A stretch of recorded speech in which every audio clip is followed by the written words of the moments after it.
ఆంధ్రప్రదేశ్లో గత 2-3 రోజుల నుంచి కూడా ఒక ఆడియో అయితే వైరల్ అవడం జరుగుతుంది. అదేంటంటే ఇటీవల వైకాపాకి చెందినటువంటి మాజీ ఎంపీ నందిగం సురేష్ గారు అరెస్ట్ అవ్వడం జరిగింది. అయితే అరెస్ట్ అయినటువంటి సందర్భంలో నందిగం సురేష్ గారి సతీమణైనటువంటి బేబీ గారు ఒక మహిళతో కాల్ మాట్లాడడం, ఆ కాల్లో రానున్న రోజుల్లో ఆవిడ హోమ్ మినిస్టర్ అవుతానని సంభాషించడం, ఇదంతా కూడా పూర్తి వైరల్గా మారినటువంటి సందర్భంలో ప్రస్తుతం యొక్క ఆడియో కాల్ గురించి మరిన్ని విషయాలు తెలుసుకుందాం. మనతో ఉన్నారు సోషల్ యాక్టివిస్ట్ శ్రీలేఖ గారు. మేడం నమస్కారం అండి. నమస్తే మేడం, బేబీ గారు నందిగం సురేష్ గారి సతీమణి. ఇటీవల ఆయన రెండోసారి జైలుకి వెళ్ళినటువంటి నేపథ్యంలో ఆవిడ పోలీసులతో వాగ్వాదం చేసుకోవడం, ఆ పోలీస్ స్టేషన్ దగ్గర కొంతమేర రసాబాస అవడం, దీనికన్నిటికి సంబంధించి మరొక మహిళ ఈవిడతో కాల్ మాట్లాడుతూ ఆ మాట్లాడిన సందర్భం అంతా కూడా పూర్తిగా వైరల్ అయింది. ప్రధానంగా వైరల్ అవడానికి ముఖ్య కారణం ఏంటంటే అందులో ఈవిడ రానున్న రోజుల్లో హోమ్ మినిస్టర్ అవుతా అని చెప్పేసి అవతల మహిళలు చెప్పడం, ఈవిడ కూడా అవడం దానికని చెప్పుకోవడం, మొత్తంగా యొక్క హోమ్ మినిస్టర్ ఏంటి, భర్త అరెస్ట్ అయ్యి జైల్లో ఉంటే ఈ హోమ్ మినిస్టర్ పనిచేది ఏంటంటారు? నిజంగా వీళ్ళ అధినాయకుడు ఎలా ఉన్నాడో వాళ్ళ కింద ఉండే కార్యకర్తలు లేకపోతే నాయకులు అలానే ఉన్నారు. ఇదైతే మనం కరెక్ట్గా చెప్పుకోవచ్చు. ఆలు రావు కానీ అగ్రతాంబూలో నాకే అన్నాడంట జగన్మోహన్ లాంటి వాడు.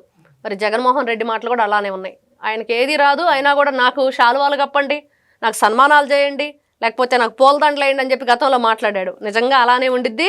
మరి ఆయనే అలా కోరుకుంటుంటే పాపం ఆయన నాయకులు ఎవరైతే ఉన్నారో రౌడీలుగా, మరి ఏ విధంగా వాళ్ళ దౌర్జన్యం, వాళ్ళ దుర్మార్గం, అంటే ఒక భయంకరమైన కుట్రలు కుతంత్రాలు రాజకీయాలు చేసిన వీళ్ళు మరి నిర్భాగ్యుల మీద ఎంత దౌర్జన్యం చేశారు. మరి అదే దళిత కుటుంబానికి చెందిన వ్యక్తి మొన్న ఎవరైతే ఉన్నారో అతని మీద వీళ్ళు దాడి పాల్పడ్డాడు. ఎవరు? నందిగామ సురేష్. మరి గతంలో ఎంపీ. మరి ఇప్పుడు ఆయన బెయిల్ మీద బయటకు వచ్చాడు, కండిషనల్ బెయిల్ మీద. మరి ఈ వ్యక్తి మళ్ళీ ఇంకో తప్పు చేయటం, ఆ కొట్టిన వ్యక్తికి ఏదైతే ఈ కేసు ఉందో దాంట్లో A3గా ఉంది బేబమ్మ. మరి ఆ విషయం కూడా మర్చిపోయినట్లుంది ఆవిడ. అంటే భర్తలో జైలుకి వెళ్ళిపోతే భార్యలు రాజ్యాధికారం చేపట్టాలని చెప్పి మొన్నే మరి వైఎస్ఆర్సీపీలో ఉన్న పార్టీలో మహిళలందరూ సత్యభామలు కావాలని చెప్పేసి రోజా పిలుపునిచ్చినట్లుంది. మరి ఆవిడ ఆ పిలుపుని పాపం వీళ్ళందరూ కూడా ఏదో అనుకొని నిజంగానే రోజా చెప్పేసింది మనందరం ఒక్కొక్క సత్యభామలు అవుదామని చెప్పేసి. వీళ్ళు సత్యభామలు కాదు అసత్యభామలు అంటానికి కరెక్ట్గా సరిపోతారు. మరి ఎవరైతే ఈ బేబమ్మ అనే ఆవిడ నేను home minister, Jaganmohan Reddy chief minister అని చెప్పి మాట్లాడిందో, అస్సలు ఆయన అంటే ఇప్పుడు ఆయన కళ్ళు మూసుకోండి కలగనండి 5 ఏళ్ళు ఇట్లే గడిచిపోతాయి అని అంటున్నాడు. అసలు ఎలక్షన్ ఎప్పుడు జరిగింది? జరిగి 1 ఇయర్ కూడా కంప్లీట్ అవ్వలేదు. మరి కంప్లీట్ అంటే రిజల్ట్ వచ్చి మరి వీళ్ళు ఏదైతే ఆ రోజున ప్రమాణ స్వీకారం చేసి కూటమి ప్రభుత్వం అధికారంలోకి వచ్చి ఇంకా 1 ఇయర్ కంప్లీట్ అవ్వాలా. కంప్లీట్ అవ్వకుండానే ఈ రోజున వీళ్ళు మాట్లాడుకునే మాటలు ఇంకా ఎలక్షన్కి ఎన్ని రోజులు టైం ఉంది? ఎప్పుడో 4 సంవత్సరాల తర్వాత జరిగిపోయే దానికి వీళ్ళు ముందుగానే వచ్చేది మేమే, ఒక్కొక్కరిని ఏం చేస్తామో చూడండి, సినిమా చూపిస్తామని ఆయన, ఆ సినిమాలో హీరోయిన్లు మేమే అని వీళ్ళు. మరి ఈ విధంగా మాట్లాడుకునే విధానం ఏ విధంగా చూడాలి అంటే ఖచ్చితంగా జగన్మోహన్ రెడ్డి గారు వీళ్ళందరినీ పెంచి పోషిస్తున్నాడు. ఒక రౌడీకి లేకపోతే ఒక గోండాకి వీళ్ళు ఎప్పుడైతే రాజ్యాధికారాన్ని అంటే ప్రజల మీద ప్రజాప్రతినిధులుగా ఉండే హక్కుని వీళ్ళు కల్పించారో అప్పుడే వీళ్ళందరికీ కూడా ఎంత పెద్ద తప్పు చేస్తే అంత పెద్ద హోదా వచ్చిద్ది మాకు అనే ముద్ర వాళ్ళ మనసుల్లో పడిపోయింది. మరి అదే కదా ఆయన ఏం చేశాడు గతంలో? అరటి తోటల ధ్వంసం చేయటం, ప్రజల మీద ఏ విధంగా విరుచుకుపట్టడం. ఒకప్పుడు రౌడీ షీటర్గా అతని మీద కేసులు ఉన్నాయి.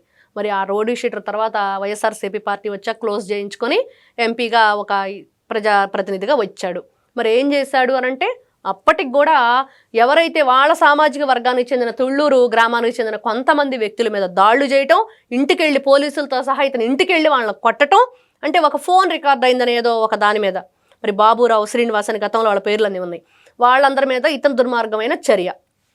మరి ఈ రోజున అట్లాంటి చర్యలు చేసి ఈ రోజున కొట్టే జైలుకు తీసుకెళ్లి మరి ఈ రోజున రిమాండ్లో ఉంచితే నందిగామ సురేష్ని, మరి వాళ్ళ భార్య మాట్లాడిన మాటలు నిజంగా ఇది అసలు ఎవరు ఏం జరుగుతుంది అంటే ఇట్లా రౌడీయిజం చేస్తే అంటే ఒక పెద్ద గొంతు వేసుకొని జనాల మీద పడిపోతే వాళ్ళకి హోమ్ మినిస్టర్ ఇచ్చేస్తారా? అంటే మా ఆయన ఈ విధంగా చేస్తే ఆయనకే ఏమి రాలేదు ఎంపీ, మరి నాకెందుకు రాదు అనుకుందా ఆవిడ. మరి అంతే కదా, ఎవరైనా అంతే ఆలోచిస్తారు. ఆవిడ కూడా ఆలోచించింది. కానీ ఈ ఆలోచన విధానాన్ని తీసుకొచ్చింది ఎవరు ఫస్ట్ వీళ్ళల్లోకి? ఎంత అంటే వినటానికి హాస్యాస్పదంగా ఉన్నా లేకపోతే ఇక్కడ దాని లోతుల్లోకి వెళితే వీళ్ళకి ఆలోచన కలగటానికి కారణం ఎవరంటే జగన్మోహన్ రెడ్డి గారు. అదైతే మనకు క్లియర్గా అర్థమవుతుంది. ఈ రోజున మనం చూస్తే లిక్కర్ స్కామ్లో వాళ్ళందరూ కూడా నిందితులుగా ఉండి మరి ఎంత దౌర్భాగ్యమైన పరిస్థితి అంటే సాక్షాత్ అక్కడ ఉన్న జడ్జి గారిని వీళ్ళు అక్కడ సౌకర్యాలు మాకు ఏ విధంగా కావాలి అని చెప్పేసి వీళ్ళు ఏమన్నా అత్తగారింట్లో అరణం తినడానికి వచ్చిన కొత్త వీళ్ళకి సౌకర్యాలు చేయటానికి అక్కడ ఏమంటారు, ఒకరికేమో ఏంటో నట్స్ కావాలంట, ఇంకొకరికేమో పరుపు, ఇంకొకరికేమో మంచం, దిండు, ప్రత్యేకమైన బ్యారక్ కావాలని ఒకరు.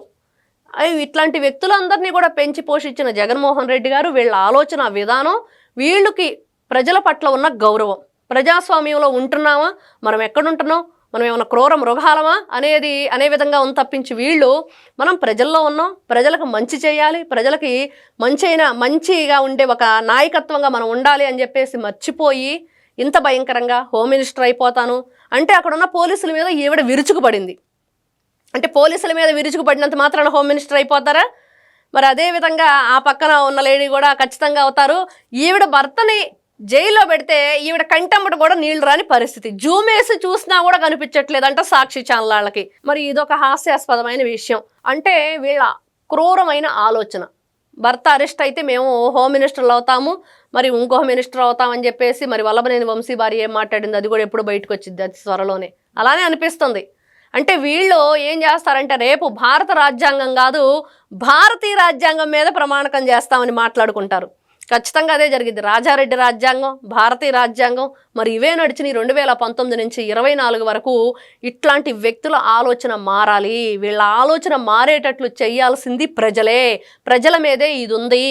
ఎప్పుడైతే ప్రజల ఆలోచన విధానం మారుతుందో, ఇట్లాంటి వాళ్ళకి సపోర్ట్ చేయటం వీళ్ళు మార్చుకుంటారో, ప్రలోభాలకు ఏదైతే మనం చూసాం సంక్షేమ పథకాలే ముఖ్యం అనుకుంటే, సంక్షేమ పథకాలు ఎట్లా ముఖ్యం అవుతాయి? మీ జీవితం, మీ పిల్లల యొక్క భవిష్యత్తు మనకు ముఖ్యం. మన పిల్లలు ఏ విధంగా ముందుకు వెళతారో మనకు ముఖ్యం. భవిష్యత్తులో ఎన్ని కంపెనీలు వస్తున్నాయి, వాళ్ళకి మంచి మంచి ఉద్యోగ కల్పన జరుగుతుంది.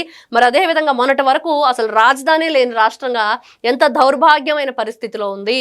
మరి ఎక్కడ చూసినా కూడా మాట్లాడితే ఏదైనా ఒక క్వశ్చన్ చేస్తే ప్రభుత్వం గురించి తీసుకెళ్లి జైల్లో వేయటం. 2019 నుంచి 24 వరకు అదే జరిగింది. మరి అట్లాంటి దౌర్భాగ్యమైన పరిస్థితి నుంచి మనం ఈ రోజున ఎంతో గర్వంగా మన ఆలోచనలు కూడా పాలు పంచుకునే నాయకులు వచ్చారు. మరి అట్లాంటి నాయకుల కోసం మనం ఏం చేయాలంటే, ఇట్లాంటి దుర్మార్గుల పక్షాన్ని నిలబడకుండా కనీసం న్యూట్రల్గా ఇదిగో ఇది జరుగుతుంది, ఇది నిజం కాబట్టి ఇట్లాంటి చర్యలు తప్పు, ఇలాంటి ఆలోచన విధానం తప్పు అని చెప్పేసి వచ్చే జనరేషన్గా మనం చెప్పాలి. ఆ పిల్లలు అటు ఇటు కాని పరిస్థితిలో ఉంటారు కాబట్టి వాళ్ళకి ఇదిగో ఇది జరిగింది, ఇది మంచిది, ఇది చెడు చెప్పినప్పుడు ఖచ్చితంగా మంచి నాయకుడు ఏర్పడతాడు. అదేవిధంగా ఇప్పుడున్న నాయకుడిని మనం కోల్పోకుండా ఉంటాం. మరి కాబట్టి కూటమి ప్రభుత్వం మళ్ళీ 10 ఏళ్ళు, ఎవరైతే గతంలో పవన్ కళ్యాణ్ గారు అన్నారు నారా చంద్రబాబు నాయుడు గారు ముఖ్యమంత్రిగా 10 ఏళ్ళు ఉండాలి, ఆయన కింద ఈ మంత్రివర్గం అంతా మేమంతా పనిచేయాలని, ఖచ్చితంగా అదే జరుగు తీరుతుంది. ఇట్లాంటి చీఫ్ మినిస్టర్లు, హోమ్ మినిస్టర్ అవుతానన్న వీళ్ళ ఆలోచన విధానం ఖచ్చితంగా కటకటాల్లోకి వెళ్లాల్సిందే. మరి A3గా ఈవిడ కూడా ఉంది కదా, మరి అందరూ కూడా మరి భారతీయ రాజ్యాంగం అంటే ఆ భారతీయ కూడా మరి ఈ రోజున చూస్తే ఎవరైతే బాలాజీ గోవిందప్ప ఉన్నారో మరి ఆవిడకు సంబంధించిన వ్యక్తే కాబట్టి వీళ్ళంతా ఎప్పటికైనా తప్పు చేసిన వాళ్ళు తప్పించుకొని ఎక్కువ కాలం తిరగలేరు. ఎప్పటికైనా సరే కటకటాలు లెక్క పెట్టాల్సిందే. దౌర్జన్యంతో, రౌడీయిజంతో నోరుంది కదా అని చెప్పేసి విరుచుకు పడితే కుదరదు. ప్రజలే బుద్ధి చెప్తారు. కాబట్టి వీళ్ళ ఆలోచన విధానం మార్చుకోకపోతే ఇలానే మేము ఆలోచిస్తాము, మరి మా భర్తలందరూ కూడా జైలుకి వెళ్ళిపోతే మేమందరం కూడా మినిస్టర్లం అయిపోతామని ఆలోచించడం చాలా సిగ్గుచేటుగా ఉంది, హాస్యాస్పదంగా ఉంది. ప్రజలందరూ కూడా దీన్ని ఏ విధంగా చూస్తున్నారంటే, నిజంగా వీళ్ళు ఇంత నీచంగా ఆలోచిస్తున్నారా, ఇంత దుర్మార్గంగా ఆలోచిస్తున్నారా? జూమేసి చూసినా కూడా కంటి నీళ్ళు రాని భార్య ఈవిడ, ఆయన ఒక భర్త, ఈవిడ ఒక భార్య, వీళ్ళకి మళ్ళీ హోమ్ మినిస్టర్లు, చీఫ్ మినిస్టర్లు ఇవ్వటం, జగన్మోహన్ రెడ్డి గారి పార్టీలో ఉన్న నాయకులు ఈ విధంగా ఉన్నారు అనేది పార్టీ నవ్వుల పాలైపోయింది ఈ రోజున. ఖచ్చితంగా ఇదైతే మనం చెప్పుకోవచ్చు. Thank you. Please subscribe to Leo News for more videos.